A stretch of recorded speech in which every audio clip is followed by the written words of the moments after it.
Retro handheld yang bisa mainin game PS2 udah pasti masuk kelas high-end dengan harga yang sangat tinggi. Makanya banyak yang mundur alon-alon kalau tahu speknya bisa main PS2. Tapi anehnya, Anbernic merilis konsol yang support game PS2 dengan harga kelas menengah. Punya spek setara Retroid Pocket 3 Plus atau Retroid Pocket Flip, tapi harga selisih 1 jutaan. Nah, selain main game PS2 ini bisa juga loh buat main game PS Vita. Nah, ini dia review Anbernic RG505.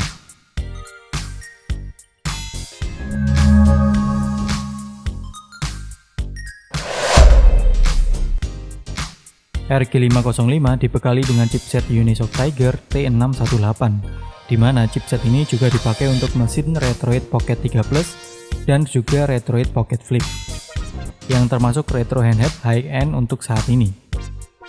Dari sisi benchmark, Unisoc Tiger T618 bukan termasuk chipset high-end, bukan low-end juga. Ya, termasuk chipset menengah dengan performa yang melebihi ekspektasi. Masuk dalam ranking 110 chipset terbaik menurut website Nano Review, dan chipset ini setara dengan MediaTek Helio G80 atau Snapdragon 710. Kalau di-compare dengan smartphone, ini performanya sama seperti Realme C55, Infinix Hot 30, atau Xiaomi Redmi 12C. Nah, saat kita tes menggunakan Geekbench, ini diperoleh hasil benchmark single core 438 dan 1455 untuk multi-core. Masih sangat mumpuni ya dibuat gaming atau multitasking. RAM bawaannya 4GB LPDDR4X dengan penyimpanan internal 128GB eMMC 5.1. Berikut spesifikasi lengkapnya.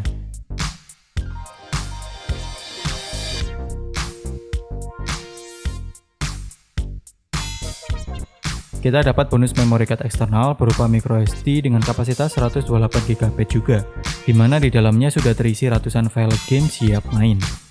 Selain microSD, kita juga dapat kabel USB Type-C, bonus tempered glass, dan manual guide.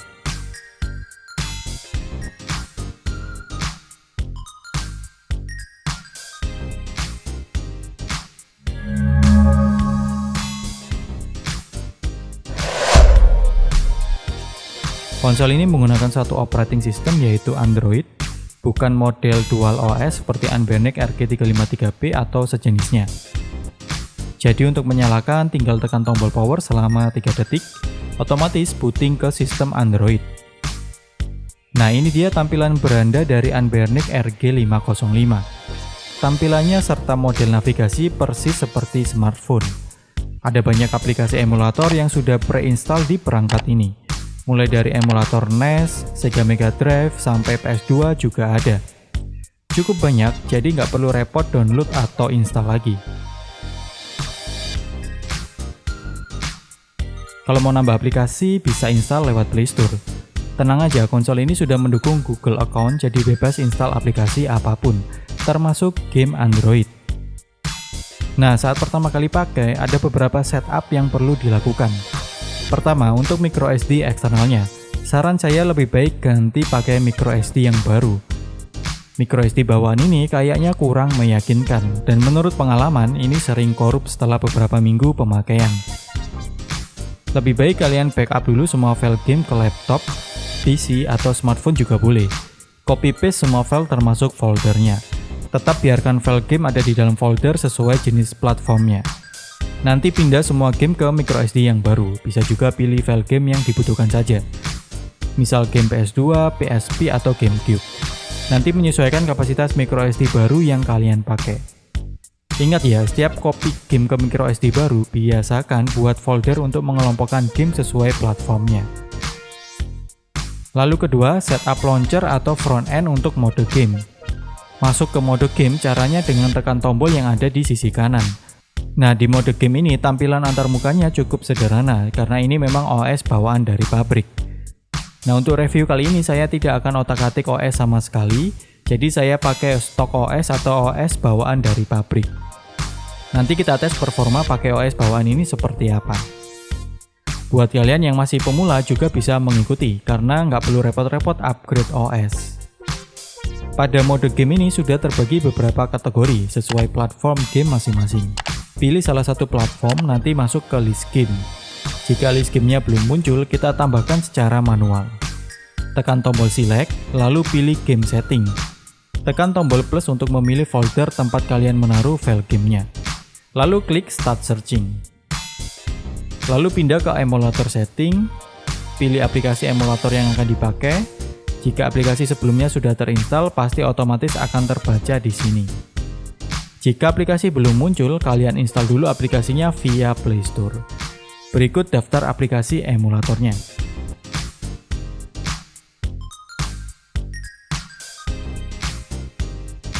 Setelah muncul list gamenya, lanjut kita coba tes game tiap emulatornya.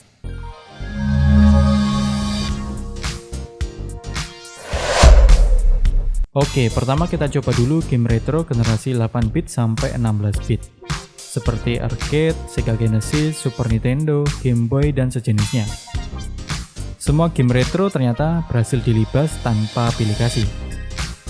Ya, sesuai ekspektasi ya. Ini semuanya berjalan mulus dengan FPS yang stabil dan grafis yang sangat memuaskan. Oke, sekarang kita ganti ke generasi kelima. Ada konsol PS1, Sega Saturn, dan Nintendo 64. Untuk PS1, semua gamenya berjalan dengan normal tanpa glitch sama sekali. Tampil dengan frame rate yang stabil dengan speed bertahan di 100%. Saran untuk PS1 ini enaknya pakai emulator DuckStation untuk hasil yang terbaik. Begitu juga dengan Nintendo 64, berjalan mulus tanpa kendala yang berarti. Sega Saturn juga sama, berjalan dengan aman walaupun pada beberapa game ada sedikit masalah audio. Audio beberapa kali delay dan tidak sinkron dengan tampilan gambar. Tapi bukan masalah yang besar sih, sebab hanya berlaku di sebagian kecil game. Dan ini tidak mengganggu proses bermain sama sekali. Secara keseluruhan, konsol ini sangat kompatibel sekali untuk menjalankan game PS1, Nintendo 64, dan Sega Saturn.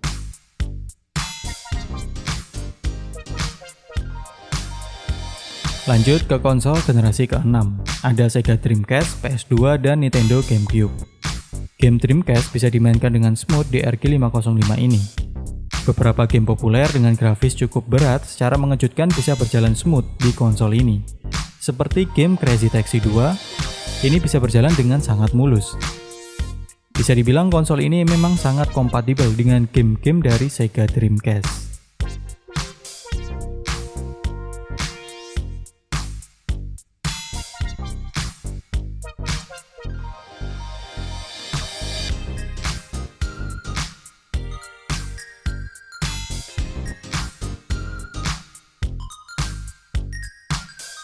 Pindah ke konsol selanjutnya, Nintendo GameCube. Setelah coba beberapa kali, ternyata emulator yang cocok untuk GameCube adalah Dolphin MMCR2. Hasilnya speed lebih stabil dengan 60 fps. Berbeda kalau pakai emulator Dolphin. Sering frame drop sampai 30 fps dengan hasil grafis yang slow down dan audio putus-putus. Nah, emulator Dolphin MMCR2 ini paling rekomen untuk GameCube saat ini. Tapi ada sedikit glitch pada pojok kiri di mana layar sering blink atau kedip. Dan yang paling aneh, ini saat memainkan game Mario Kart Double Dash. Tampilan grafisnya jadi gelap, tapi dibuat main game yang lainnya ini normal. Entah apakah ada masalah pada file game atau settingan emulatornya. Kemungkinan ada masalah pada kontrasnya.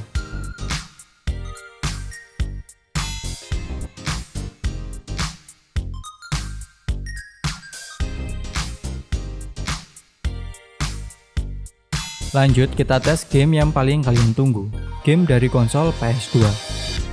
Aplikasi Aether FX2 masih jadi rekomendasi emulator terbaik untuk main game PS2. Setelah coba beberapa game, tidak semua game PS2 bisa berjalan normal. Beberapa game yang bisa berjalan normal seperti game TMNT dari Ubisoft, Naruto Shippuden Ultimate Ninja 5, PES 2011, dan Digimon Rumble Arena. Speednya normal dan frame rate-nya juga stabil. Sedangkan banyak juga beberapa judul yang mengalami masalah pada grafis dan speednya, seperti game Shadow of the Colossus dan juga Downhill Domination. Beberapa kali grafis slowdown dan frame drop. Akibatnya pada pertengahan game sering stuttering.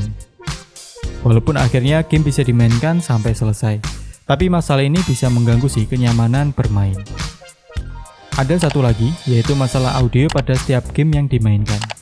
Yaitu sering terjadi delay 1-2 detik dan cukup bikin gatel sih saat mainkan gamenya. Pada akhirnya, tidak semua judul game PS2 ini bisa dimainkan dengan normal. Hanya beberapa judul saja yang bisa berjalan mulus. Tapi nggak masalah, sebab library game PS2 itu ada 4.000-an.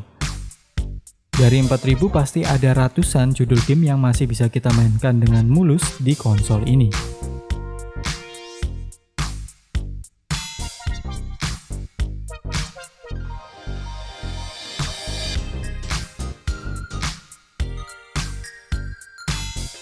Berikutnya kita tes untuk game dari konsol portable seperti Nintendo DS, PSP, 3DS, dan PS Vita.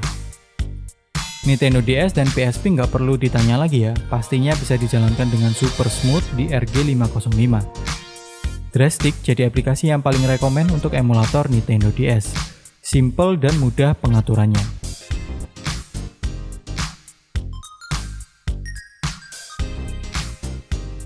PSP jadi salah satu konsol yang wajib dimainkan di RG505.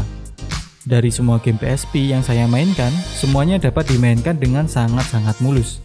Bisa mencapai 60 fps dengan speed normal. Ditambah bisa upscaling 2 kali dari resolusi game aslinya, tanpa kendala apapun. 2 jempol lah buat Anbernic RG505.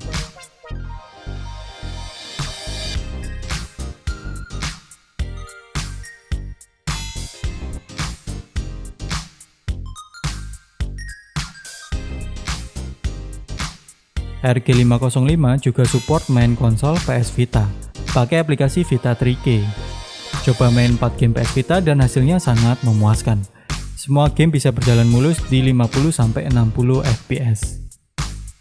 Game seperti Gravity Rush yang membutuhkan gyroscope sebagai kontrol, ternyata bisa dimainkan tanpa kendala apapun. Sebab secara spesifikasi, RG505 sudah mendukung 6-axis gyroscope. Game Mortal Kombat, Asphalt Injection, dan Terraria ini berjalan mulus tanpa kendala. Kemungkinan game PS Vita yang membutuhkan kontrol touchpad ini yang punya sedikit masalah. Pastinya butuh beberapa penyesuaian dengan tombol fisik pada RG505.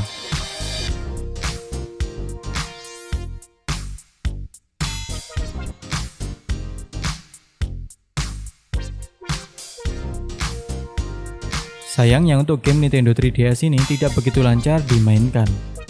Game 3DS yang tergolong ringan mungkin masih oke buat dimainkan, walaupun ada sedikit masalah. Sedangkan game yang cukup berat mengalami masalah slowdown atau sering stuttering di tengah permainan. Contohnya game Mario Kart 7, di mana speednya mengalami penurunan sampai 50%. Lalu game Super Mario 3D Land yang awalnya cukup lancar, tapi di tengah permainan kadang slowdown atau frame drop. Beberapa game ringan seperti Kirby, Rayman, atau Zelda Ocarina of Time mengalami stuttering saat intro dan menu game. Tapi untungnya selama permainan sampai selesai bisa berjalan stabil dan mulus. Bisa disimpulkan RG505 bukan konsol yang layak untuk game 3DS. Kalaupun ada yang bisa dimainkan, anggap aja sebagai bonus.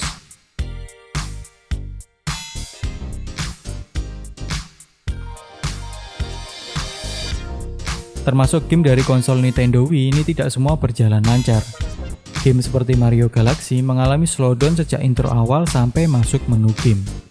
Kalaupun ada game yang bisa dimainkan, contohnya Super Paper Mario, kendalanya ada pada kontrol.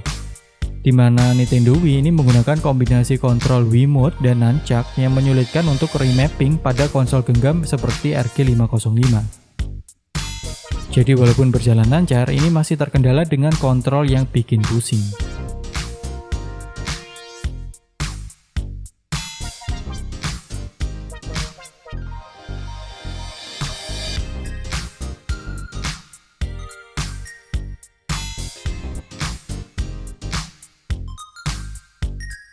Berhubung konsol ini berbasis Android, tidak ada salahnya memainkan game Android. Banyak game Android ringan ini bisa dimainkan dengan grafis yang sangat mulus. Main game berat juga masih oke, salah satunya main PUBG. Bisa berjalan mulus dengan settingan grafis HD dan framerate yang tinggi.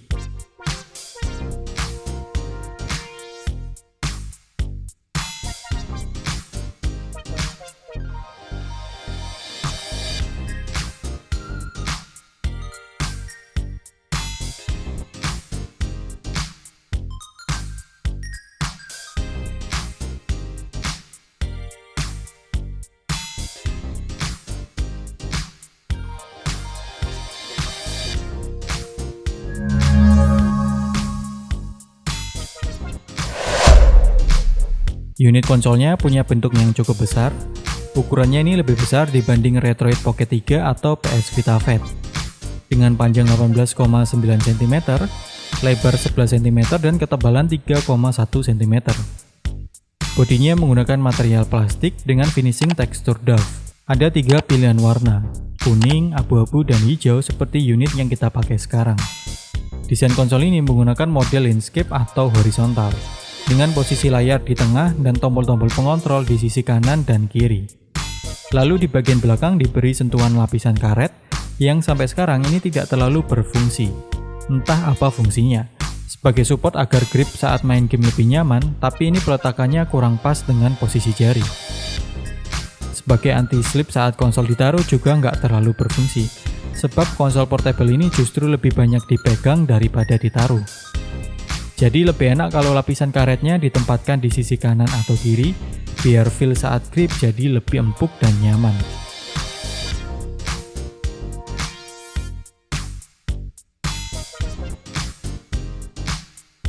Layar RG505 ini menggunakan model OLED dengan ukuran 4,95 inch.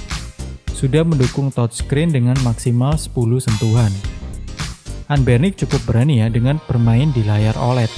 Mengingat harga konsol ini jauh lebih murah dibanding pesaingnya yang bahkan belum dibekali layar OLED. Penggunaan layar OLED memberikan efek tampilan grafis yang lebih stand out dibanding retro handheld yang lainnya.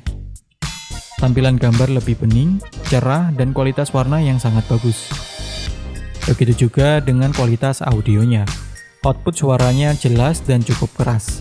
Mungkin terbantu dengan penggunaan speaker 2 buah di sisi kanan dan kiri. Cuman sayang penempatan speaker yang kurang tepat. Ditempatkan pada sisi bawah yang biasanya terhalang oleh tangan pas genggam konsolnya. Otomatis suara akan terdistorsi oleh tangan kita dan terdengar kurang jelas. Padahal ini sisi atas masih ada space kosong. Dan penempatan di atas ini membuat sebaran suara jadi lebih maksimal dibanding dari bawah. Nah sayangnya konsol ini tidak dibekali output ke TV, baik HDMI atau RCA. Di mana kebanyakan retro handheld yang jauh lebih murah punya fitur tersebut.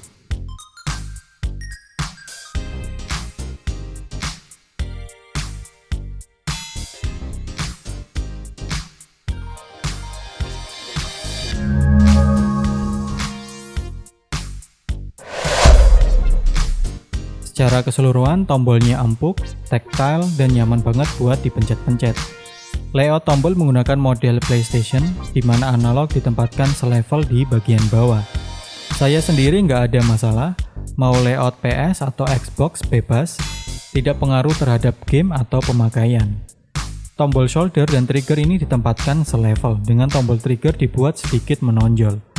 Dibuat lebih menonjol biar lebih mudah dijangkau, dan menghindari tombol shoulder tidak kepencet saat klik tombol trigger.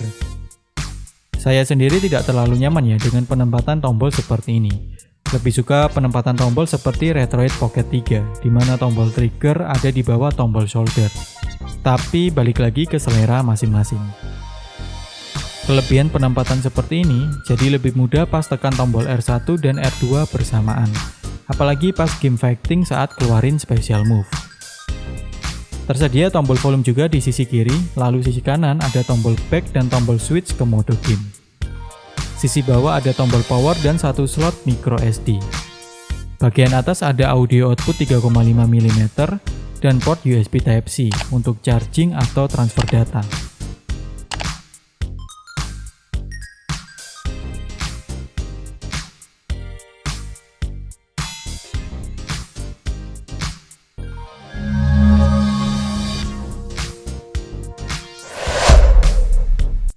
Secara keseluruhan konsol ini sangat layak ya jadi konsol untuk game PSP, Dreamcast maupun Nintendo 64. Dan secara mengejutkan bisa memainkan PS Vita dengan cukup mulus.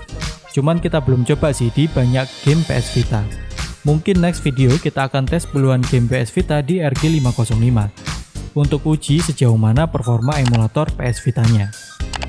Sedangkan untuk PS2, GameCube maupun 3DS tidak bisa dibilang 100% lancar. Sebab beberapa judul game menunjukkan beberapa kendala yang cukup mengganggu saat bermain. Tapi masih ada beberapa judul game yang berjalan mulus. Jadi tetap bisa main tapi harus selektif memilih game. Harganya ini jauh lebih murah dari Retroid Pocket 3 Plus atau Retroid Pocket Flip, tapi secara performa tidak jauh beda. Lumayan lah, bisa menghemat sampai 1 jutaan.